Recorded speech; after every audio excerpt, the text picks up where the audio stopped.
말씀을 준비하면서 지난 주간에 우리 청년들의 삶이 그냥 뭐 힘들다 어렵다 라고 얘기하는데 얼마나 어려울까 좀 통계로 나온 자료들이 좀 있나 해서 이제 책을 좀 보니까 블랙 코리아라는 책이 있더라고요.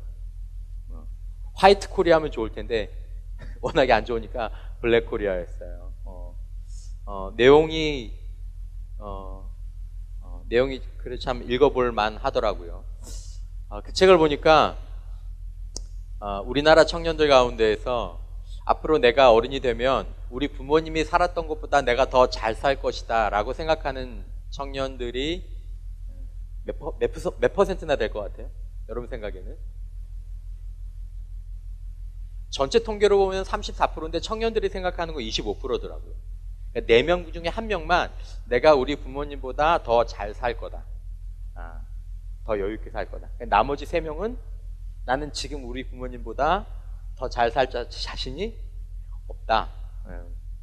중국 같은 경우는 이제 한참 성장기에 있으니까 중국 같은 경우에 청년들의 81%가 내가 내 부모보다 더 잘 살 것이다. 이렇게 생각을 하고 있더라고요.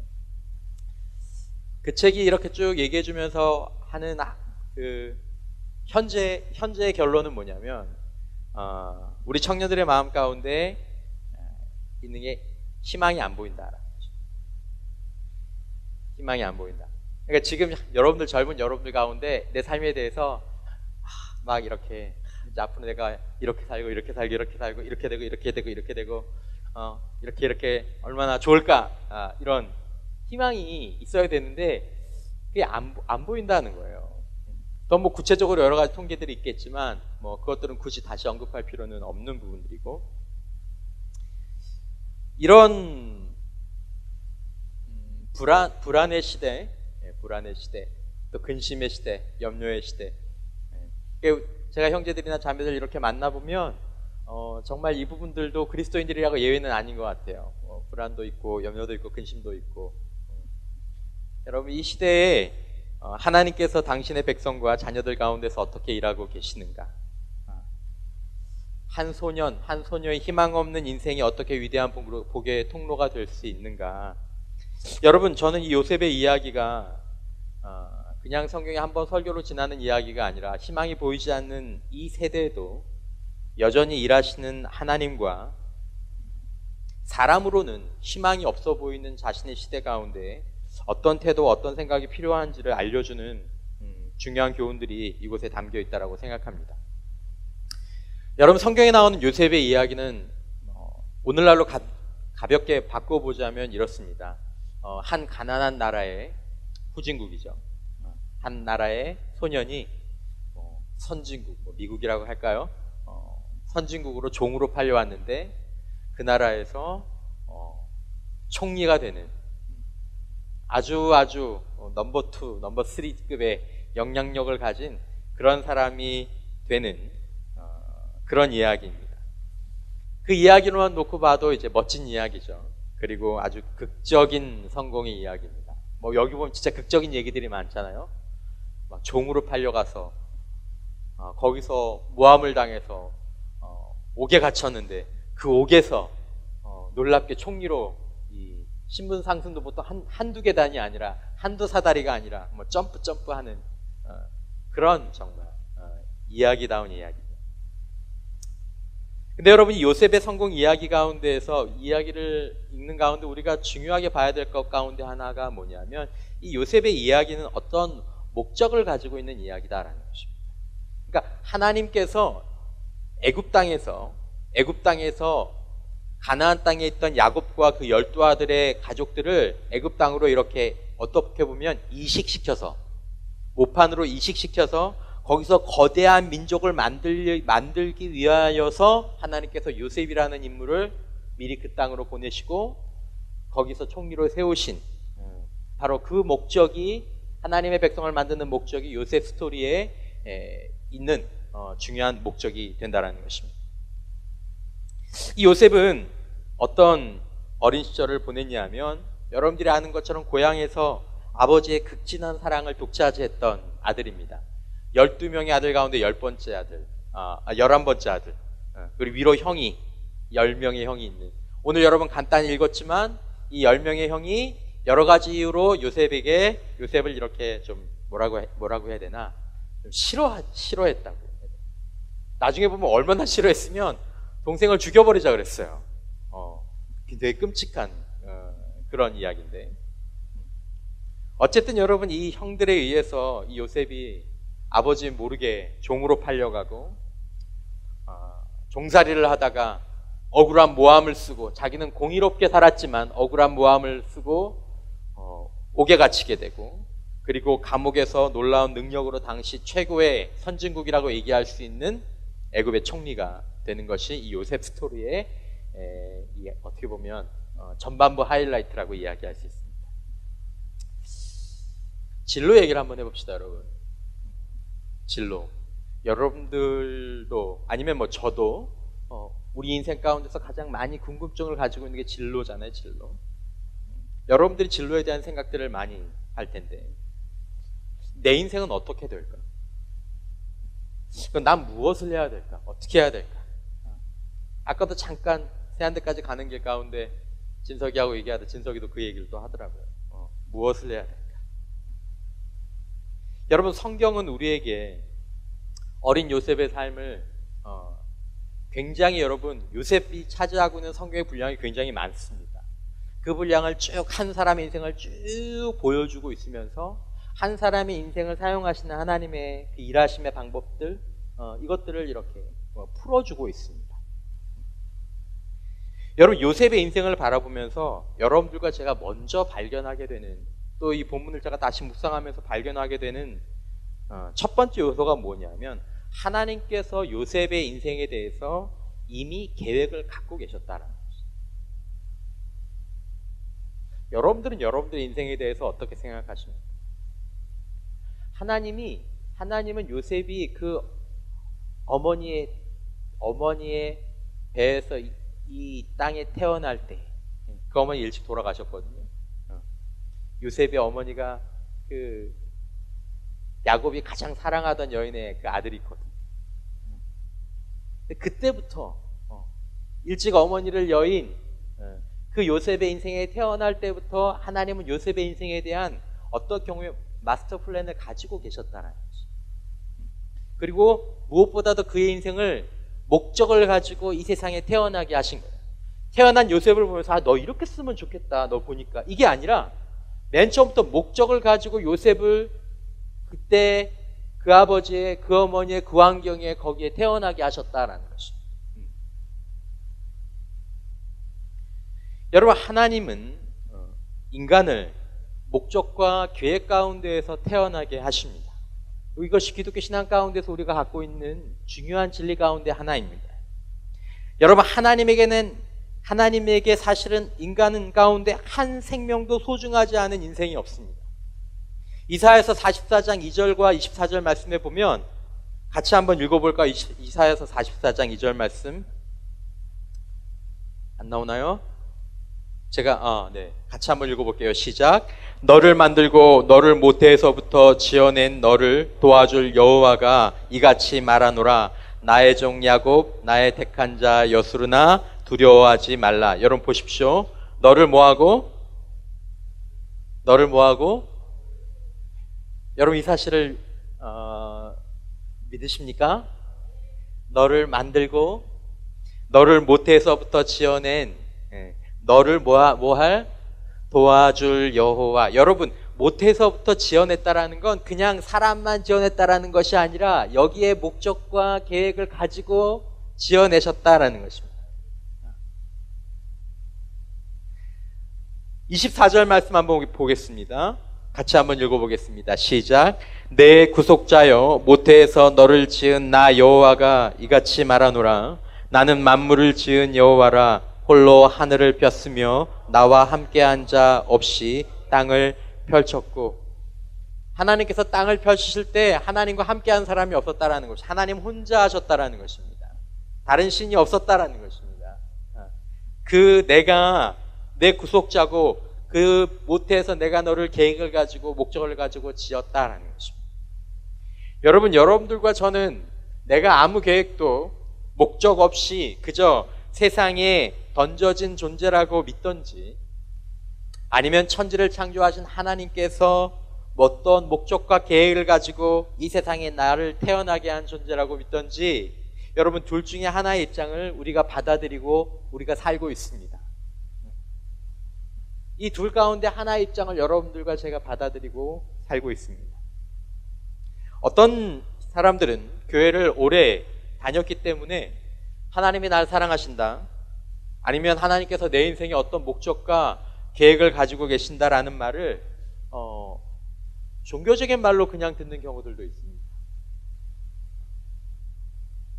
그리고 실제로 삶은, 실제로 마음은 자기가 아무 목적과 계획도 없이 그저 엄마 아빠의 어떤 생물학적인 결정에 의해서 어쩌다 태어난 존재라고 그렇게 생각하고 그렇게 믿으면서 지금껏 모태에서부터 교회를 지금까지 다니면서도 그렇게 생각하면서 살아가기도 합니다. 여러분들은 어떠십니까? 여러분, 우리가 말씀을 묵상하는 것이 그래서 굉장히 중요합니다. 이것이 어떤 사람에게는 믿음을 강화하는 말씀으로 받아들여질 수 있지만 어떤 사람에게는 이 시간이 도전이 되는 시간이어야 합니다. 나는 나 자신의 존재가 그냥 이 세상에 하나님의 계획 없이, 하나님과는 상관없이 그냥 던져준 존재라고 믿는지, 아니면 하나님께서 이 말씀처럼 마치 요셉처럼 태어나게 하실 때부터 어떤 목적을 가지고 그 인생을 하나님의 주목하심 가운데, 하나님의 귀하게 여신 가운데 가운데 태어난 존재라고 믿는지, 여러분 이 도전이 어떻게 보면 여러분들과 제 앞에 있는 것입니다. 우리가 하나님을 내 인생에 대한 하나님의 계획과 하나님의 목적을 진지하게 받아들이는 것. 하나님, 저는 목적을 가지고 태어난 존재입니다. 하나님, 저는 하나님의 계획 가운데 있는 존재입니다. 이 사실을 받아들이는 게 그게 믿음입니다. 이게 믿음입니다. 많은 청년들이 비전을 갖고 싶어 합니다. 그리고 하나님께서 내 인생과 내 계획에 대한 목적을 가지고 계시다면 그게 또 뭔지 알고 싶어서 궁금해합니다. 그렇죠? 하나님, 저 목사님, 내가 날 보고 하나님이래.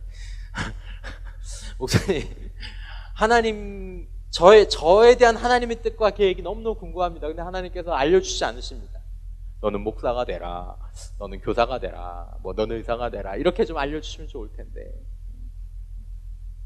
근데 여러분, 마치 이런 마음은 이런 마음인 것 같아요. 저도 그 마음들을 품어본 적도 있고, 지금도 우리 앞에 인생에 대해서 그런 마음들을 품을 때가 있죠. 마치 수학 문제를 풀다가 답안지를 보고 싶어하는 마음, 그죠? 그런 마음처럼. 근데 여러분, 이거보다 더 중요한 것은, 먼저 중요한 것은 요셉의 인생을 통해서 우리가 보게 되는 것처럼 내 인생을 향한 하나님의 목적이 있다는 것을 여러분들과 제가 언제나 항상 믿을 수 있느냐라는 것입니다. 이게 더 중요합니다. 혹 여러분, 하나님께서 여러분들과 저의 인생 가운데에서 다음 주에 아마 그 얘기를 조금 나눌 수 있을지 모르겠지만 요셉처럼 어떤 사인을 주시는 경우는 있습니다. 요셉의 인생에서 분명히 사인이 있었어요. 꿈을 통해서 그에게 사인이 있었잖아요. 근데 여러분, 요셉의 인생에서 그 사인을 자신의 삶에 주신 하나님의 뜻과 목적이라고 믿을 수 있는 환경들은 그의 인생 가운데 전혀 펼쳐지지 않았습니다. 여러분들이라면 여러분들이 어떤 꿈을 꾸고 여러분들이 어떤 이야기를 한번 들었다고 해서 그걸 가지고 평생 붙잡고 살 수 있을 것 같습니까? 그 꿈 때문에 여러분 그럴 수 없습니다.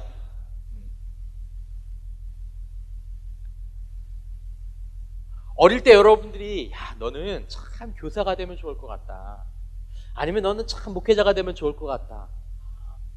나중에 여러분들이 교사가 되거나 의사가 되거나 목회자가 돼서 그때를 돌아보면 그때가 사인인 것을 알 수 있어요. 근데 여러분, 삶을 살아가는 동안 여러분들이 들었던 이야기, 여러분들이 가졌던 꿈을 회방하고 방해하는 여러 가지 일들이 여러분들에게 나올 때 그것들은 아무 도움이 안 된다는 거예요. 그때 목사님이 나는 교사하는 게 나을 것 같다고 생각하셨는데, 난 옛날에는 내가 하나님께서 내 인생을 사랑하고 쓰시는 것 같았는데, 무엇만 도움이 됩니까? 아니, 나는 지금 이렇지만 하나님은 지금도 내 인생 가운데서 목적을 가지고 계셔. 하나님은 내 인생 가운데 계획을 가지고 계셔. 이 사실을 마음속으로 진지하게 받아들이고 있는 사람에게만 그 꿈이, 그 예언이, 그의 재능이 의미가 있는 것입니다. 내가 요셉처럼, 모세처럼, 다윗처럼 하나님이 정하신 목적을 가지고 이 세상에 태어난 존재라는 것을 내가 믿느냐라는 것입니다. 여러분 믿으십니까? 여러분 이 사실을 믿으십니까? 이게 믿어지지 않고 이게 우리 마음 가운데 정해지지 않으면 여러분들의 오늘 밤에 하나님이 나타나셔서 너는 무엇가 되라 라고 일주일 내내 말씀해 주셔도 여러분들과 제가 그런 삶, 그런 길을 갈 수 없습니다.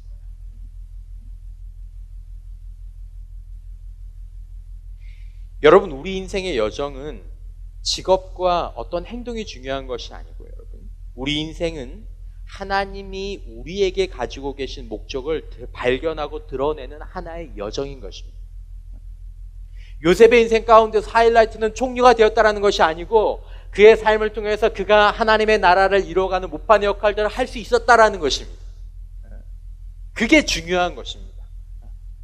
근데 우리가 어떤 사람이 되고 어떤 직업을 갖느냐에 우리의 모든 관심이 몰두되어 있다면 하나님과 약간 미스매치가 나는 거예요. 그러므로 여러분들과 제가 정말 하나님 내 삶 가운데에서 하나님께서 가지고 계신 그 꿈이 내 삶 가운데 이루어지기를 원합니다라는 마음이 있다면 저와 여러분들의 마음의 소망은 어떤 직업, 어떤 진로, 어떤 모습이기 이전에 내 마음 가운데서 하나님, 저는 하나님이 나를 지으시고 나를 태어나게 하신 그 목적을 이루고 싶습니다. 저는 하나님이 저를 이 땅에 태어나시게 하신 목적이 있다고 믿습니다. 이 마음이 우선적으로 필요한 것입니다. 그러므로 여러분, 그리스도인 청년들이 세상과 다르게 자기 삶을, 내 삶을 하나님이 꿈을 이루시는, 하나님이 당신의 꿈을 나를 통해서 이루시는 그런 삶이 되고자 할 때 가장 중요한 것이 바로 이것이다라는 것입니다. 무엇이 되고 무엇을 하느냐가 아니라 내가 하나님의 목적을 위해 태어났고 내가 하나님의 목적을 위해서 내가 살겠다라는 그 결정이 있느냐 없느냐로 여러분들과 제 인생이 하나님 앞에 쓰임받는 인생이 될 것인지 하나님께 쓰임받기 어려운 인생이 될 것인지가 거기서부터 갈라지는 것입니다.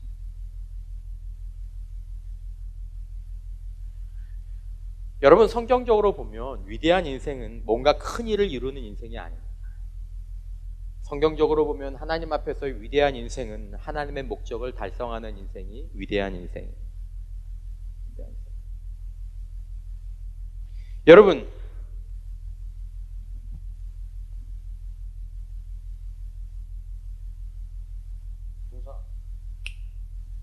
마이크 1번 마이크.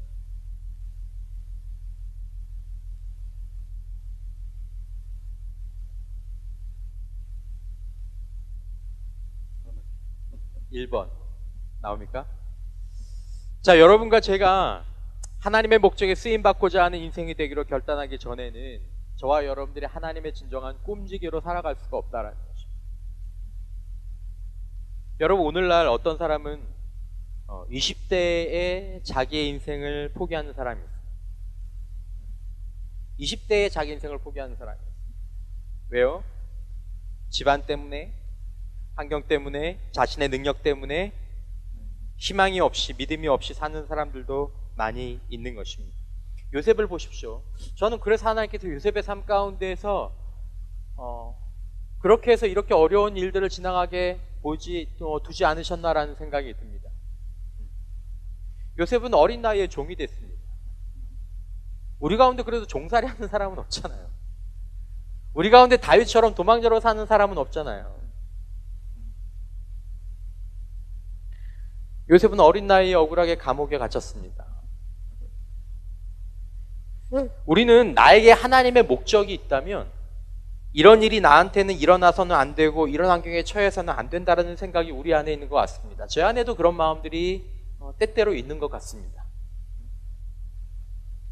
야, 정말 하나님께서 나를 당신의 목적을 위해서 당신의 계획을 사용하고 계시면 뭔가 그 가정 가운데 야, 하나님께서 나를 사용하시는구나, 하나님께서 뭔가 목적을 이루어 가시는구나, 야 이런 게 있어야 된다고 생각하는데 웬걸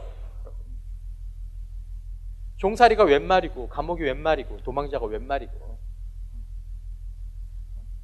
모세 같은 경우는 40년을 광야에서 기다렸잖아요. 인생에 아무 낙이 다 없어질 때까지 난 이렇게 해서 그냥 죽나 보다, 그럴 때까지.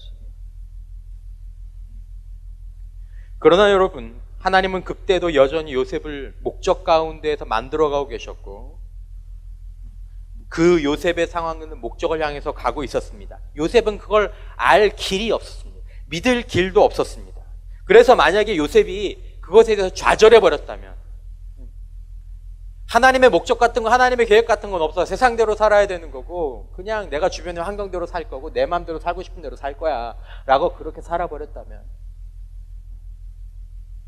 그래서 그렇게 애굽에 동화되어 버리고 그렇게 보디발의 아내의 유혹에 그냥 넘어가 버렸다면, 여러분,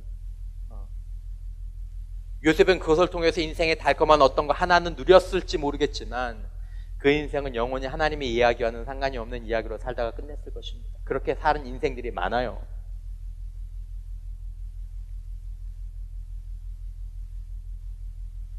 고린도전서 2장 9절 말씀에 보면 기록된 바 하나님이 자기를 사랑하는 자들을 위하여 예비하신 모든 것은 눈으로 보지 못하고 귀로 듣지 못하고 사람의 마음으로 생각하지도 못하였다는 것 같습니다.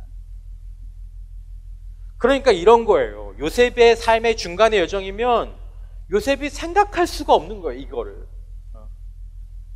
그러니까 뭘로만 보낼 수 있습니까? 믿음으로만 보낼 수 있는 거예요. 야, 내가 지금 종살이 하고 있지만, 내가 지금 옥살이 하고 있지만, 내가 원하던 것들과는 이제는 완전히 멀어진 것 같은 이런 꿈이 있지만 지금도 하나님이 내 삶 가운데서 나와 함께 하시는. 여러분, 오늘날 많은 사람들이 자신이 목적을 가지고 이 세상에 태어났다는 것 자체부터를 믿지 않습니다.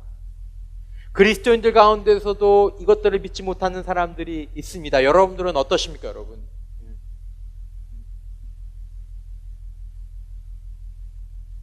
하나님이 이끄시는 인생, 하나님과 함께하는 인생, 세상에는 희망이 없대요.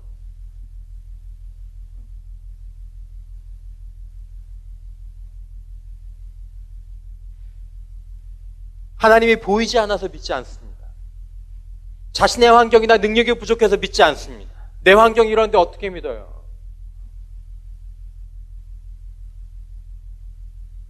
여러분, 하나님과 하나님의 목적을 부인하면 우리는 무의미한 존재가 됩니다. 우리 자신이 스스로를 무의미한 존재로 만들고 있습니다. 무가치한 존재가 그냥 태어난 건데, 목적도 의미도 없이 태어난 건데, 계획도 없이 태어난 건데, 진짜 무서운 일이 되는 거죠. 다행히 내 환경과 처지는 그런 것 같아 보이지만 하나님은 그렇게 말씀하지 않으십니다. 내가 너를 지었고 내가 너를 도와주길 원하고 내가 너를 사랑하고. 여러분, 하나님이 살아계신다는 것은 곧 우리가 의미 있고 중요하고 목적을 가진 존재라는 것을 의미하는 것입니다.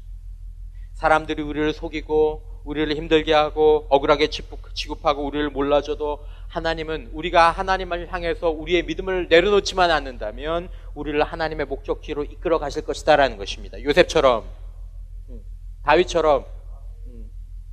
그러므로 여러분, 우리에게 지금 현재 무엇보다 더 중요하고 먼저 있어야 될 것은 무엇입니까? 하나님을 신뢰하는 것입니다. 하나님을 신뢰하는 것입니다. 하나님의 방법과 하나님의 뜻대로 오늘 내가 살아가는 것이 우리 인생의 목적을 이루는 가장 중요한 것입니다. 나는 하나님의 방법과 하나님의 뜻대로 하나님의 목적을 신뢰하기 때문에 살아가는 것이냐, 아니면 하나님, 내가 이렇게 살면 내가 원하는 것을 들어주실 것 같으니까 하나님의 뜻과 하나님의 방법대로 우리가 살아가고 있습니까? 여러분, 그렇게 하는 게 아니에요. 내가 하나님의 뜻과 하나님의 법대로 살아가면 내가 원하는 이 길로 하나님 인도해 주시겠지, 그게 아니라 하나님의 목적과 계획 가운데 내 삶이 쓰임받기를 원해서 오늘 하나님의 뜻과 하나님의 말씀에 순종하는 삶을 살아가는 것이다라는 것입니다. 이렇게 살다가 더 나빠져도 하나님의 목적을 가지고 계시니까 나는 계속 이렇게 살겠다라는 것입니다. 여러분, 여러분들과 제가 하나님의 꿈지기가 되기를 원하십니까? 여러분, 하나님을 경유하는 법을 여러분과 저의 삶 가운데 더욱더 견고하게 배우는 은혜가 있기를 주님의 이름으로 축복합니다. 여러분, 하나님의 사람들에게는 중요한 시기가 있습니다. 어떤 시기냐면, 너 정말 하나님 믿어?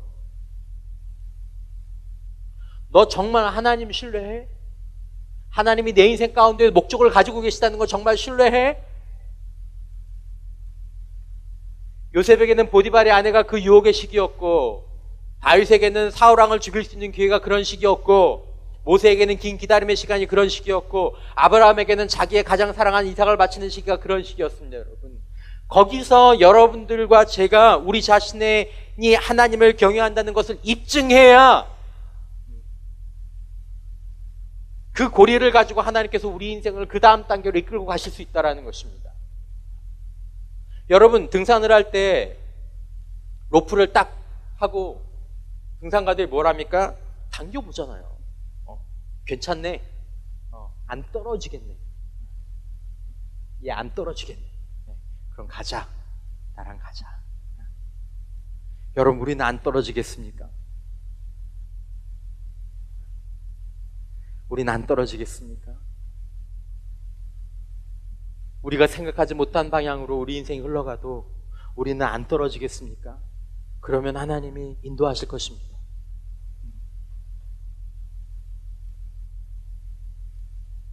성경은 끊임없이 우리에게 하나님을 경외하는 법을 가르치고 배우라고 얘기하고 있습니다. 신명기 17장 19절, 평생에 자기 옆에 두고 읽어 그의 하나님 여호와 경외하기를 배우며, 배우는 거라는 거예요. 처음부터 믿음이 좋은 사람 없어요. 아브라함이, 여러분, 믿음의 조상 아브라함이 인생을 점점점 살아가면서 하나님을 경외하는 법을 배웠어요. 요셉도 인생을 살아가면서 하나님을 경외하는 것들이 자라나가고 배웠어요. 다윗도 자라나가고 배웠고, 모세도 자라나가고 배웠어요. 우리도 자라나가고 배워야 한다는 것입니다. 하나님을 경외하는 것을. 그리고 그것이 차고 때가 되면 하나님께서 탕탕 시험해 보시고 그의 삶을 가지고 가시는 것입니다. 어떻게 될지 모르겠지만 하나님 붙잡고 순종하면서 경외하면서 따라가 보는 것입니다. 그러면 생각지도 못한, 눈으로 보지 못하고 귀로 듣지 못하고 마음으로 생각지도 못한 방식으로 하나님께서 우리 인생의 이야기들을 써가시는 것입니다. 그분의 목적을 위해서. 여러분, 자신의 삶이 하나님의 비전과 뜻을 이루는 삶이 되기를 원하십니까? 그렇다면 자신의 남은 평생 하나님이 내 삶의 계획과 목적을 이미 가지고 계신다는 사실을 철저하게 신뢰하고 환경과 삶이 어떠하든지 하나님을 경외하는 삶을 살아간다면 하나님께서 그들의 인생 가운데서 하나님의 목적을 이루실 줄 믿습니다. 하나님이 살아계시기 때문에. 요셉의 삶을 돌이켜보면 요셉이 아버지의 집에 있을 때 안락했죠. 사랑도 많이 받았어요. 너무너무 이쁘게 사랑받았어요. 장자만 있는 채색 옷도 그냥 입혀주고 하고 싶은 얘기 다 하고. 요셉 보세요.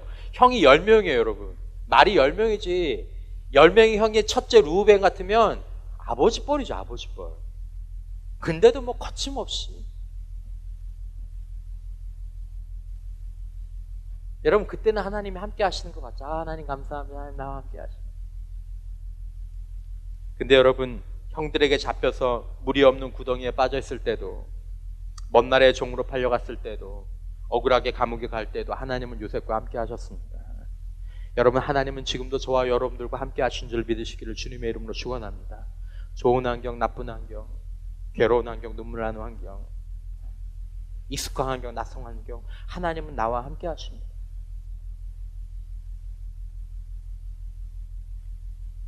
나의 모든 상황 가운데서 함께 하십니다. 그러나 우리가 그 사실을 인정하지 않고 믿음으로 받아들이지 않으면 우리 삶은 하나님의 목적을 향해서 나가지 못하고 계속 그 자리에 머물러 있는 것입니다. 로프를 걸어놓고 점프를 해야 되는데 로프를 못 거는 거. 왜냐하면 걸면 맨날 떨어지니까. 가자. 계속 떨어지는 거예요. 앞으로 못 가요.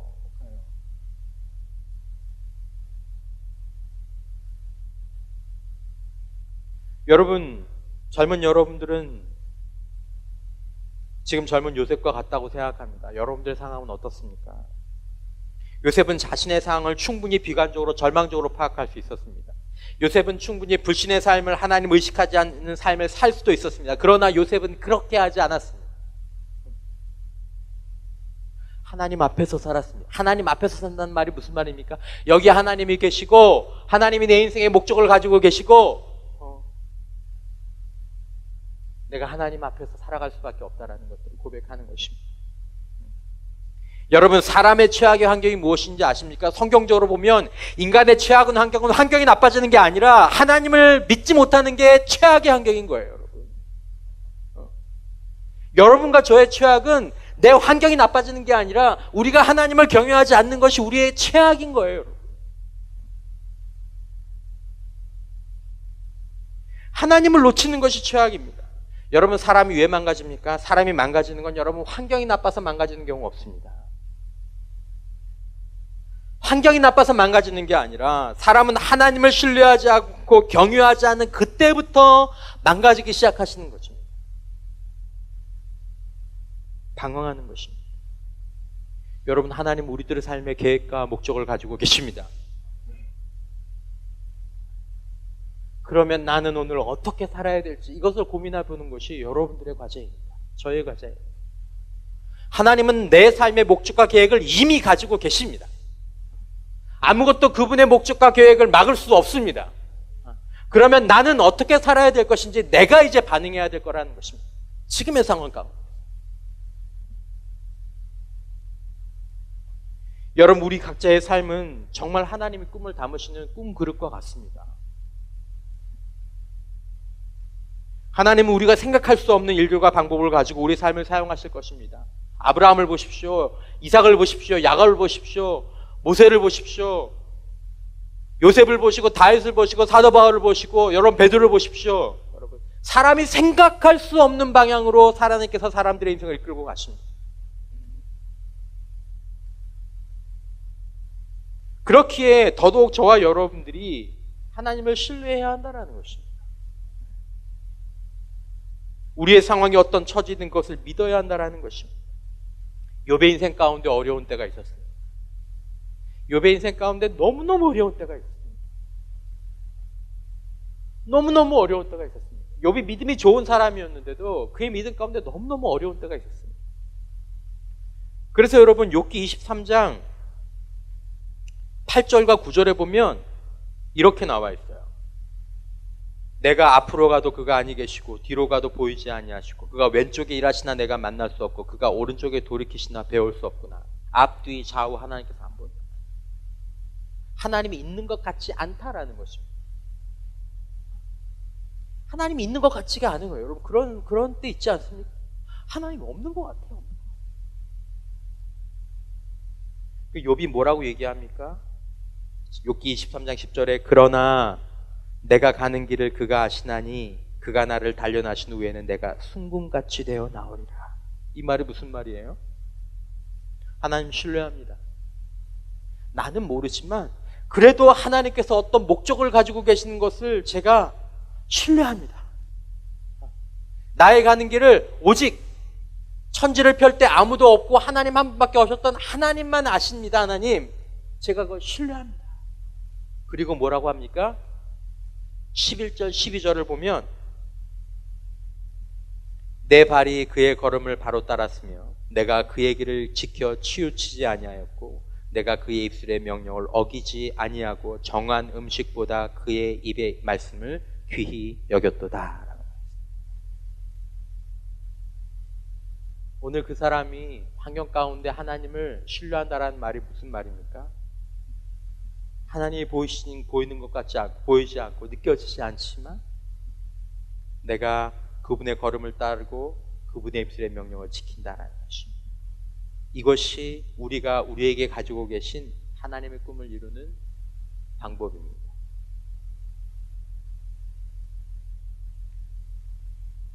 여러분, 요셉의 이야기를 시작하고 이끄는 중요한 단어 가운데 하나가 뭐냐면 여러분들이 잘 아시는 것처럼 꿈입니다. 꿈. 근데 잘 구분하셔야 돼요. 무슨 말이냐면 요셉이 가지고 있던 능력이 무슨 능력이었냐면 꿈꾸는 능력이었어요. 그러니까 여러분, 요셉에게 꿈과 우리가 소위 말하는 꿈을 가져라라는 것은 약간 뉘앙스가 다릅니다. 요셉은 그 자체가 꿈꾸는 능력이었어요. 말 그대로 이제 이 꿈은 밤에 꾸는 꿈. 그러니까 어릴 때부터 요셉은 독특한 면이 뭐였냐 하면 어떻게 보면 이 재능이죠. 은사죠. 꿈꾸는 게 재능이었어요. 아버지에게나 형들에게는 없는 능력이었어요. 그래서 오늘 본문처럼 요셉은 독특한 꿈을 꾸는 아이였습니다. 여기 기록된 것만 이거지 요셉의 형들의 말로 보면 요셉이 이번 한 번만 꿈꾸는 게 아니었던 것 같아요. 그래서 오늘 본문 19절에 보면 본문 아니지만 창세기 37장 19절에 보면 멀리서 요셉이 쭉 오는 걸 보면서 형들이 뭐라고 하냐면 야, 저 꿈꾸는 자가 온다. 드리머. 꿈꾸는 자가 온다 하라네. 여기서 말하는 이 드리머는 뭐 비전가나 이런 얘기 아니라 꿈꾸는 걸 가지고 얘기하는 애. 꿈 잘 꾸는 애. 이상한 꿈을 꾸는 애. 꿈꾸는 기능이 있는 아이를 의미하는 것입니다. 여러분, 무명의 종이었던 감옥의 수감자에 불과했던 요셉이 총리로 발탁될 수 있었던 것은 역시 그의 꿈에 대한 능력이었어요. 이 요셉이 어떤 꿈을 꾸었고 그 꿈을 해석하는 능력을 가지고 있었고, 심지어 나중에 보면 요셉이 이 능력이 어느 만큼까지 발전하냐면 상대방이 무슨 꿈을 꿨는지도 아는 능력까지 발전해요.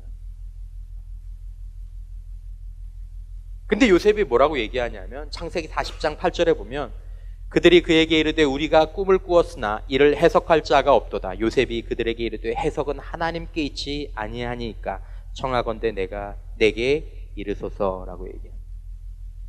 여러분, 요셉이 꿈꾸는 능력을 가지고 있을 때에도 요셉은 인생은 계속 꼬여갔습니다. 하지만 요셉이 가진 능력은 그대로 그의 삶에 남아 있었습니다. 요셉이 어릴 때부터 가진 이 능력은 하나님께로부터 주어진 그의 은사하고 재능이었습니다.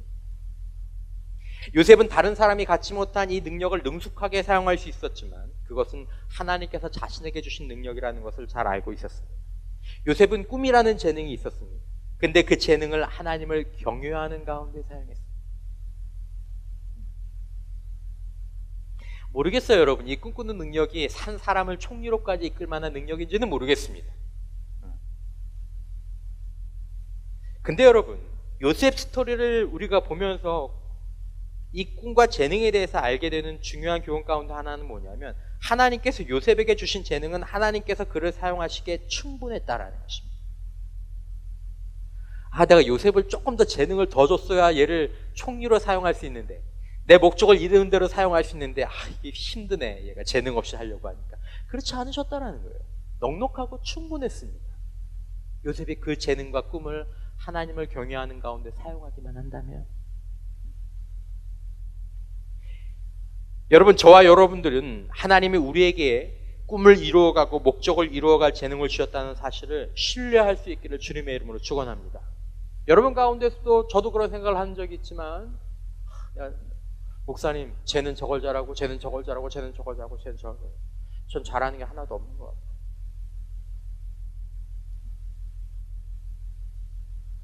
여러분, 하나님의 사람들에게 재능이 부족했던 적은 단 한 경우도 없었습니다. 단 한 번의 경우도 하나님의 사람들에게 재능이 부족한 적이 없었다고요.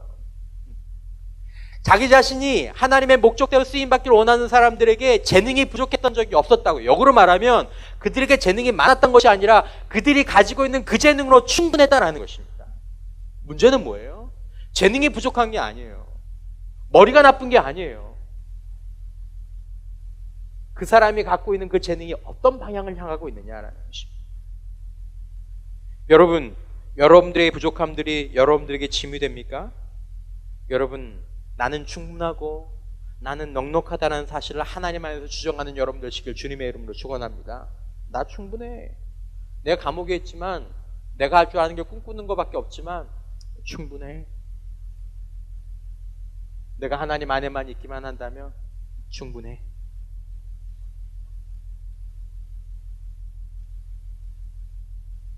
자신에게 없는 것을 가지고 원망하지 마십시오. 비교하지 마십시오. 포기하지 마십시오. 자신에게 주어진 것을 적극적으로 사용하라는 것입니다. 여러분, 목사님들이니까 좀 다르겠지만, 저희 교회에 이렇게 오시는 목사님들 많으시잖아요. 그렇죠? 목사님들 여러분들 보시면, 어때요? 보통 유명한 강사들이나 이런 사람들처럼 잘생기고 말 화려하고 재능 있고 이런 분들도 계시지만, 그렇지 않지만 하나님 앞에 귀하게 쓰임받는 분들도 너무너무 많습니다. 비율로 보자면 재능이 부족해 보이시는 목사님들이 훨씬 더 약할 때 무엇 주시는 하나님? 강함 주시는 하나님. 재능이 문제가 아니에요, 여러분. 왜 약할 때 강함 되십니까?